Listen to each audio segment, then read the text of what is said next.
Hi, magandang araw po sa inyong lahat mga kaibigan. Welcome po sa ating programa sa oras na ito para sa lahat ng mga nakikinig sa atin dito po sa BBS DWLV. Mga kaibigan, ako po ay nagbabati ng isang pinagpalang araw po sa bawat pamilya na nakikinig ngayon, sa bawat pamilya na may kanya-kanya tayong pinagdadaanan as a family. May panahon na tayo po ay nasa bakasyon o party or mga reunion, overflowing ang mga biyaya, pero may panahon din na dumaranas tayo ng mga kasibutan like mga pangangailangan, and sometimes kailangan ng nagmamadali or emergencies, may mga enrollment, may mga babayaran, may mga balances, may mga pag may sakit, lahat na apektuhan as a family. So we pray that our family be a strong entity, maging strong po tayo as a family, maging maganda po ang ating mga samahan sa loob ng bahay, sapagkat ito po yung tahanan na mauuwian natin. Ang bahay po, lalo na ang mga kabataan, kahit na anong hirap sa school, anong hirap po sa peer pressure kung tawagin. Yung iba nakakaranas pa ng mga bullying. Pag-uwi ng bahay ay meron silang rest, mayroong comfort sa loob ng bahay. So we pray that all be well sa mga loob ng tahanan. We pray na ang ating pong mga tahanan ay maging welcoming para sa bawat miyembro ng pamilya at sa mga nangangailangan. We pray na ang ating mga pamilya ay hindi po mapuno ng bangayan, mga parinigan at ng accusation, tinatapunan ng mga judgment, no?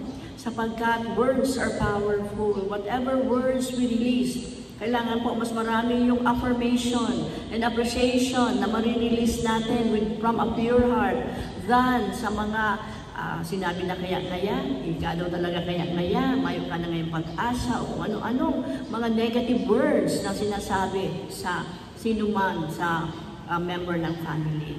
No one is perfect at everyone needs help. Kailangan magpakumbaba po tayo, lahat needs help. Our verse for the day is in Matthew 11:28.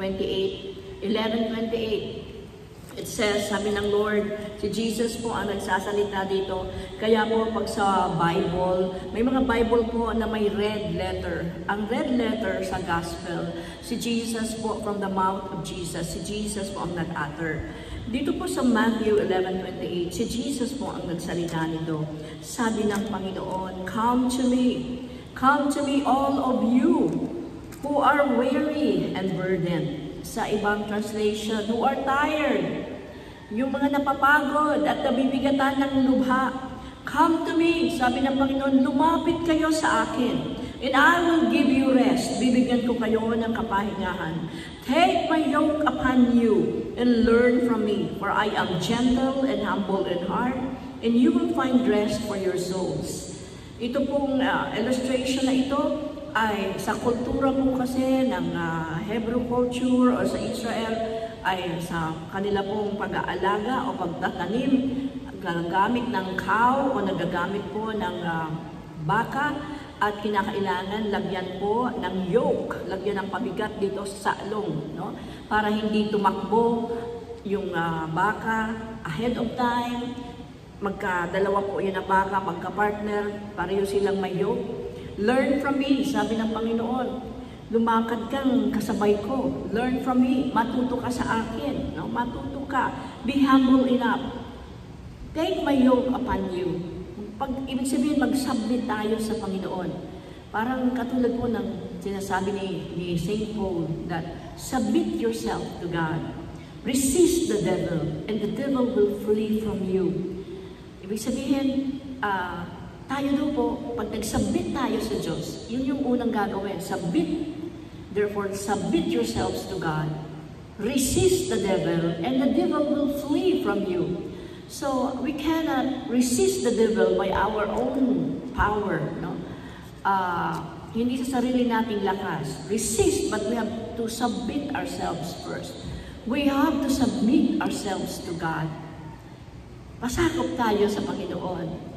Pasakop tayo sa kapangyarihan ng Diyos so that we can resist the devil and the devil will flee from us. So, mayroon pong power kung tayo po ay nagpapasabit sa kapangyarihan ng Diyos. Come to me, all you who are heavily laden, and I will give you rest. Iba-ibang uri ng tao, ibang uri ng pamilya, iba-ibang uri po ng sitwasyon ng buhay.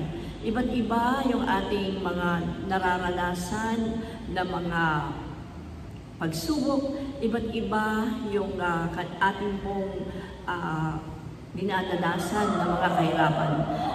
Yung iba po, ang kanilang dinaranas ay kahirapan ng mga pagkain, no? Yung pagsubok sa araw-araw, yung kanila pong 3 meals a day. Iba't iba po ang problema na pinagdadaanan ng bawat pamilya. Yung iba ay pagkain lang yung problema, yung iluluto.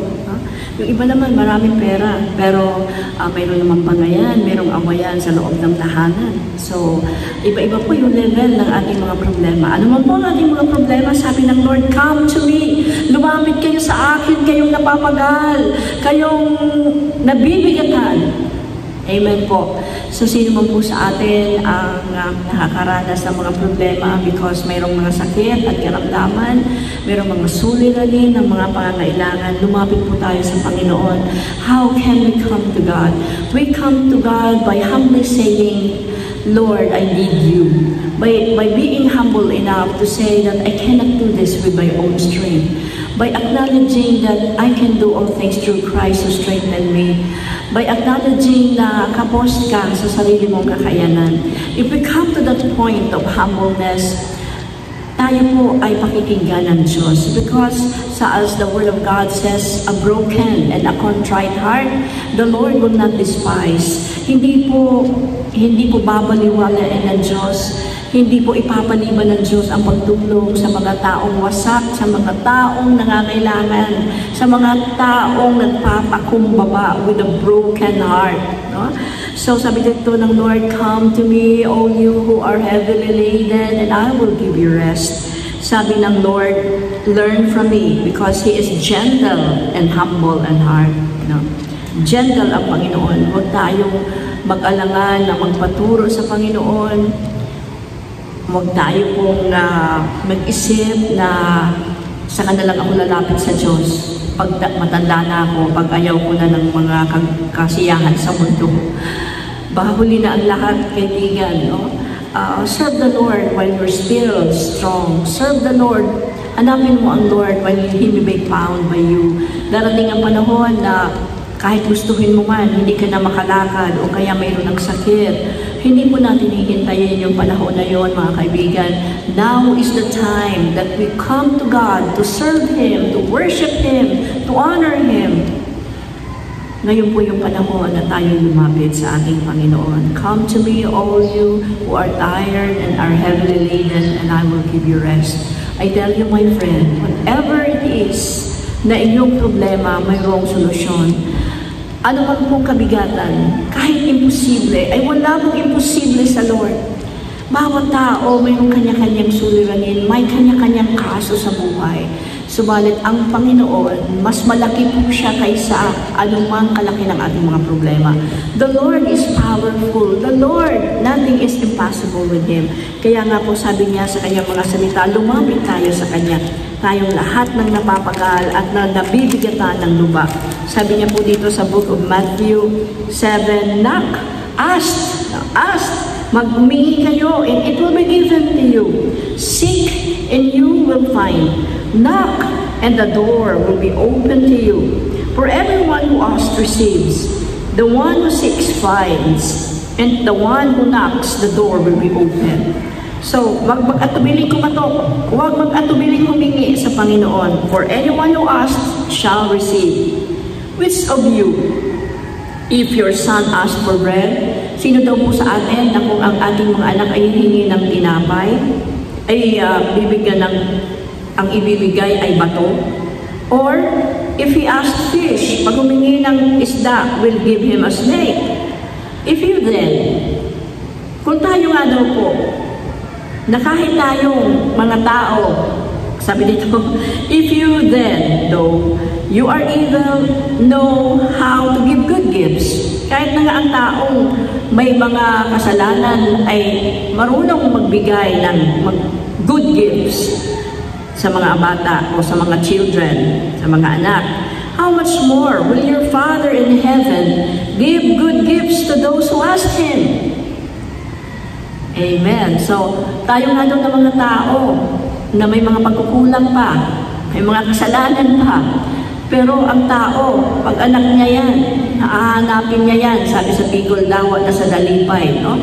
He will make a way. Pag mabuting magulang, hahanap ng paraan para maibigay yung kailangang uniforme ng anak, yung kailangang pang-tuition ng anak, yung kailangang gatas na kailangan ng kanilang baby. Gagawa at gagawa ng paraan sa natural pa lang na paraan ng maghahanap buhay para masustentuhan ang pangangailangan ng pamilya. So much more, we have a good Father God above. We have a good Father. Sabi dito, how much more will your Father in heaven give good gifts to those who ask Him?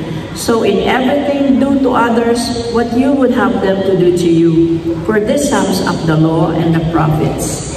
So the finality is, gawin daw po natin sa iba ang gusto natin gawin ng iba sa atin. Akala natin parang mga kasabihan lang ito, no? Sa mga school building, may mga nakapaskil po niyan. Do unto others as you would like others to do unto you. Nakasulat po yan sa Matthew 7, verse 12. So, in everything, do to others what you would have them do to you. For this sums up the law and the prophets. So kung ano po daw gusto natin gawin ng iba sa atin, yun yung gagawin natin. Yung ayaw natin na gawin ng iba sa atin, huwag natin gagawin sa iba. Sapagkat ito yung summary. This is the finality ng batas at ng mga propeta. So ininagtong po yan doon sa our God is a God that gives good gifts. Our Father God above. We can call to Him, Abba, Father. I need you. Abba, Father, help me. Abba, Father, provide our needs today. At tayo po paglapit natin sa Diyos, hindi naman lahat pahingi noon, pahingi nito. But because we know that we can sum it up with acts. A-C-T-S. Acts is, we have to adore God. We have to worship Him. Being the creator of the heavens and the earth, hindi natin binobola siya, but from our whole heart, mula sa puso natin, ay sinasamba natin ang Diyos, sapagkat siya yung may control ng lahat, creator of the heavens and the earth. He is the Almighty God, the owner of all the gold and the silver and the mountains and every cattle of the hills is the Lord's. So we adore the Lord, we worship the Lord, and AC, we have to adore, we have to confess, no? And we have to confess our sins before God, because of our sins, pwede pong mahinder yung ating mga panalangin. Because of our sins, we have to confess, no? At humingi ng tawad, magpakumbaba. And ACT is thanksgiving, magpasalamat. Because pag magiging ingrato tayo sa Lord, pag kinalimutan natin yung lahat ng blessings niya sa atin, yung nakalipas na buwan, yung nakalipas na araw, the Lord has been so good to us. He proved to be true, to be loving God to us. We have to thank Him sa salamat. And as doon lang po pumapasok yung supplication, yung intercession, yung supplication na yung pag-ngayok-ngayok, yung paghingi sa Panginoon. So, hihingi tayo sa Panginoon. Huwag tayong hiya na sabihin natin sa Lord, lahat ng ating mga kailangan. Ang tao, pag lumapit ka, pwedeng bigyan ka ng 1 time, 2 times, 3 times, 4 times, 5 times, 6 times, 7 times, 8 times, hanggang baka 100 times pa sa lifetime mo. Natulungan ka ng isa mong mahal sa buhay, auntie, anak, kapatid. But pwedeng mapagod yan after 101 ng pagtulong, pwedeng makarinig ka na.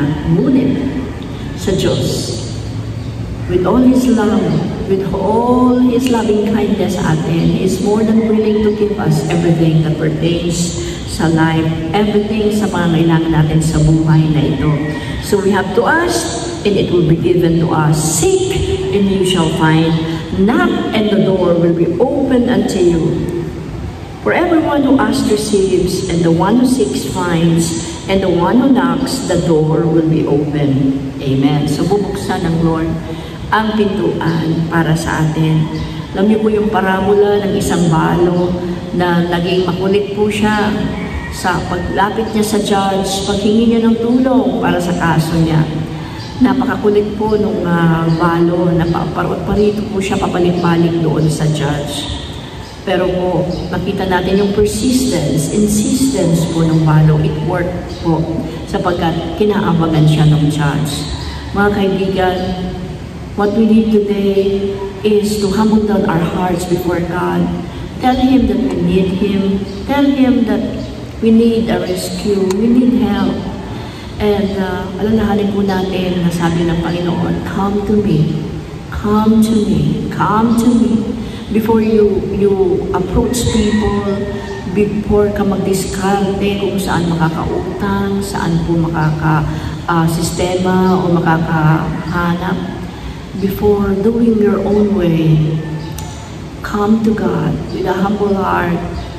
Come to me, all you who are tired and are heavily laden, and I will give you rest. Friend, para sa iyong nakikinig ngayon, ano po ba yung problema? Ano po ba ang iyong suliranin? Kilala ka ng Diyos, kilala niya ang bawat imaymay ng iyong buhay, alam niya ang address mo. And the Lord is well able to provide you all our needs, to bless you, to heal you of any sickness and disease. Kung ikaw man ay nakagapos sa banig dahil sa karamdaman, kaibigan, ang kalooban ng Lord is to heal you.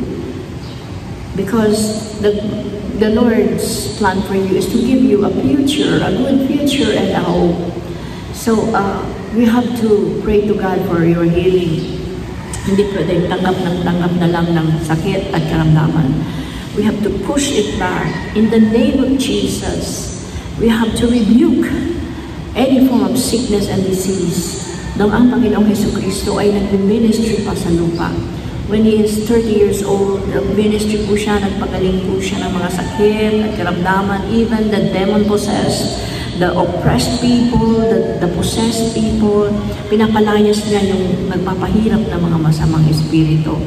And the Lord, may mga binuhay pa nga siyang patay.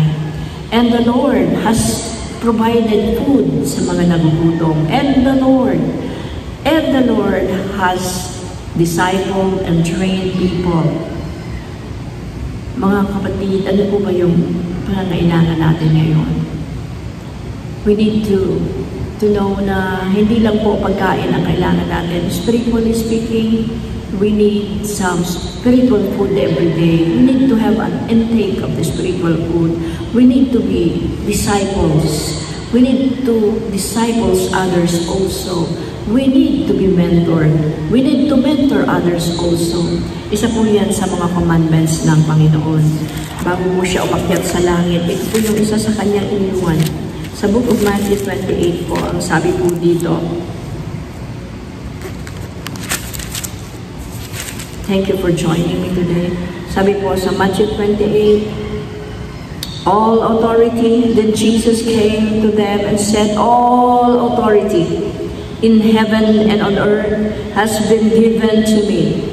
Therefore, go and make disciples of all nations, baptizing them in the name of the Father and of the Son and of the Holy Spirit, teaching them to obey everything I have commanded you. And surely I am with you always to the very end of the age. So mayroon pong katapusan. Hindi lalang paulit-ulit ang generation na walang katapusan. Malinaw until the end of days. At nasa dulo na po tayo ng end of the last days. last days na, end pa. Kung sa time clock, alas 12 na, malapit ng ilang minuto na lang bago mag alas 12. Mga kaibigan, the Lord is faithful. He has given us that power and authority na nasa Kanya. He has given it to man. He has given us the power. So, sa mundong ito, ano mapagdaanan natin, ng mga kahirapan, problema, we have that power. We have that anointing to rebuke. We have that power in the name of Jesus that whatever we ask on earth shall be done in heaven. Whatever we let loose or whatever po na kalaga natin, no, dito sa lupa ay ganoon din ang gagawin sa langit. We have a divine connection with God. We had an access to the Father, and it happened because we have a personal relationship with Jesus. Paano po ang isang tao nagkakaroon ng personal relationship with God?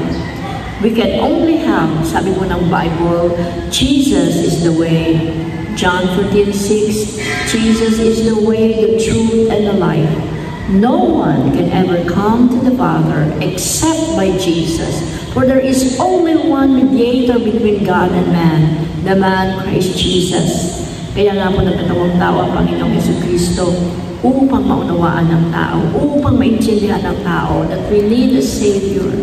And this is the time for us to call upon Him, for us to run to Him, for rescue.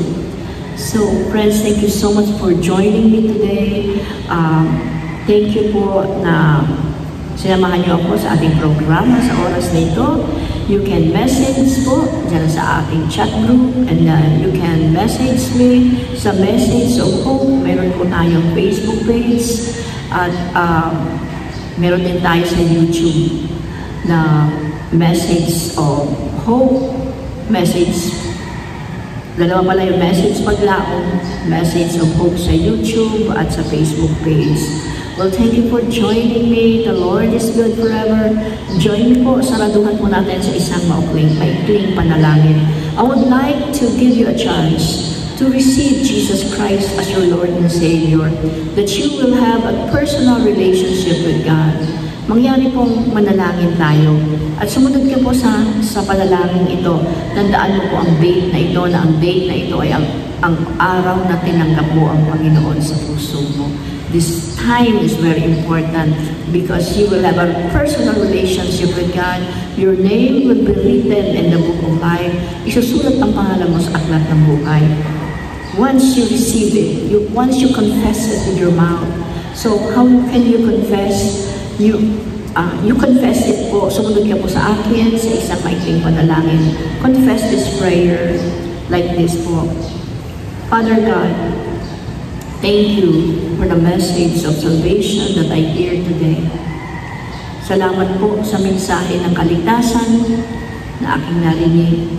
O Diyos, patawarin mo ako sa aking lahat ng mga kasalanan. Linisin mo po ang aking puso, Panginoon. Pumasok ka sa puso ko, Panginoon. Maghari ka po sa puso ko at sa buhay ko. Humihingi po ako ng tawad sa lahat ko, Panginoon, nagawa kasalanan. Sa lahat, Panginoon, ng mga nagawa ko, Panginoon, laban sa iyo. Patawarin mo ako, Panginoon, at isulat mo po ang aking pangalan sa attendance ng sa langit, sa libro ng buhay. O Lord, maraming salamat. Tulungan mo po ako, tulungan mo po aking pamilya, tulungan mo kami, Panginoon, patuloy mo po kami i-provide ng aming mga pangailangan, i-guide mo po kami, huwag mo po kami papabayaan ng aming pamilya. Sa pangalan ni Jesus, Amen. Well, friends, thank you for joining me. Remember this day that you have received Jesus Christ as your Lord and Savior. Kung kayo po ay nangangailangan ng kopya ng Biblia, you must have one. Ay magmensahe lang po kayo dito po sa pilang ito. Sa BBS, DWLB, sa management po, mayroon din pinamimigay ng libreng Biblia. Mas maganda po kung i-claim nyo na, mag-message kayo and then i-claim nyo na po mismo sa istasyon. Salamat po, and God bless us all. The Lord loves you, and He has a good plan for your life. Si Ate Josie po ito, At sa Lalo Technical, kasama ko po si Ariel Camarote, si Serge Marmol, at si Stephen Fabius, ang ating mga kasamahan sa technical side. God bless us all.